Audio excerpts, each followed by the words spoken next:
বিধানসভা থেকে লোকসভা একের পর এক নির্বাচনে রক্তক্ষরণ অব্যাহত সিপিএমের। যত বড় নেতাই হোক, নির্বাচনে যথোপযুক্ত ভূমিকা না থাকলে তাদের বিরুদ্ধে এবার পদক্ষেপের পথে সিপিএম। আগামী পয়লা মাসের মধ্যেই জেলা কমিটিগুলিকে নির্বাচনী ফলাফল নিয়ে পর্যালোচনা চূড়ান্ত করতে হবে। লোকসভার যুদ্ধে পরাজয়ের পর খসড়া রিপোর্টে একগুচ্ছ নির্দেশ আলিমুদ্দিনের। রান্নায় সবকিছু দেওয়ার পরেও নুন না দিলে যেমন স্বাদের বদলে বিষাদই পাওয়া যায়, বঙ্গ সিপিএম এর অবস্থা বর্তমানে তেমনটাই। প্রবীণের সঙ্গে নবীন প্রার্থী চয়নের পরেও ফলাফল সেই বিগ জিরো।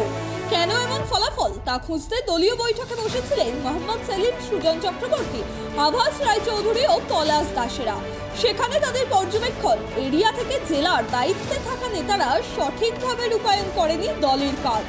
আর সেই কারণেই মুর্শিদাবাদ ও দমদম ছাড়া বাকি সমস্ত জায়গায় জামানত বাজেয়াপ্ত হয়েছে সিপিএম প্রার্থী।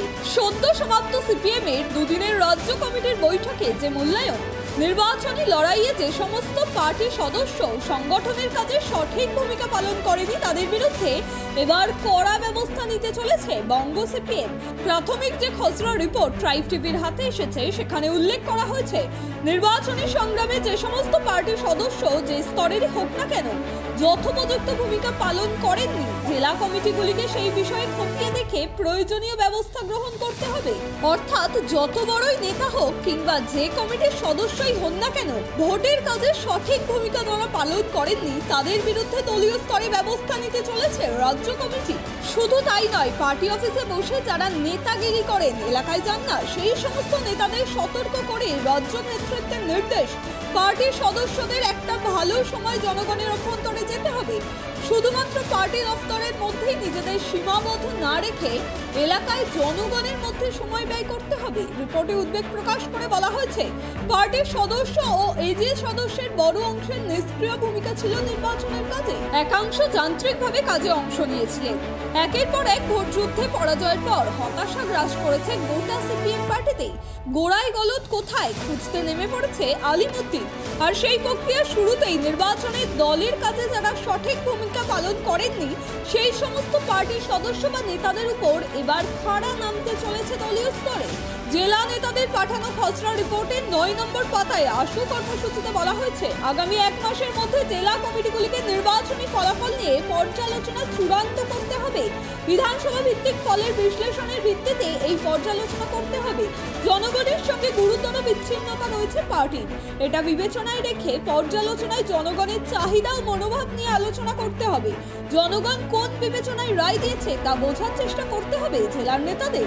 এই প্রসঙ্গে আবার নির্দেশ দেওয়া হয়েছে, হারের পর্যালোচনা করতে গিয়ে শাখা, জেলা ও এরিয়া কমিটির ভূমিকাও দেখতে হবে। শাখা সদস্য ও এজির সদস্যদের ভূমিকা কি ছিল সেদিকেও নজর দিতে হবে। আর রাজ্য কমিটির সদস্যদের ভূমিকা নিয়ে রাজ্য কমিটি পর্যালোচনা করবে। এছাড়াও এখন থেকেই প্রতিটি বুথে সংগঠন গড়ে তোলা, এলাকার সমস্যা চিহ্নিত করে তার ভিত্তিতে জনগণকে সামিল করে আন্দোলন করে তুলতে হবে।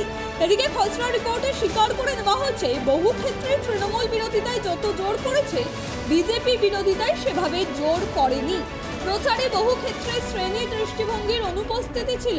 আর প্রচারের কৌশলেও ভুল স্বীকার করে দেওয়া হচ্ছে রাজ্য সিপিএম এর এই খসড়া রিপোর্টে।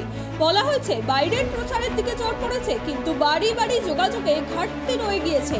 এছাড়াও পার্টির মধ্যে ঐক্যের সমস্যা ছিল বলেও মেনে নেওয়া হয়েছে খসড়া রিপোর্টে। বলা হয়েছে, পার্টির ঐক্যের সমস্যা কোনো কোনো ক্ষেত্রে ঐক্যবদ্ধ নির্বাচনী সংগ্রামের ক্ষেত্রে প্রতিবন্ধকতা তৈরি করেছে। পাশাপাশি স্বীকার করে নেওয়া হয়েছে, মহিলা ভোটারদের কাছে পৌঁছানো ও যোগাযোগের ঘাটতি ছিল পার্টির মহিলা কমরেডদের।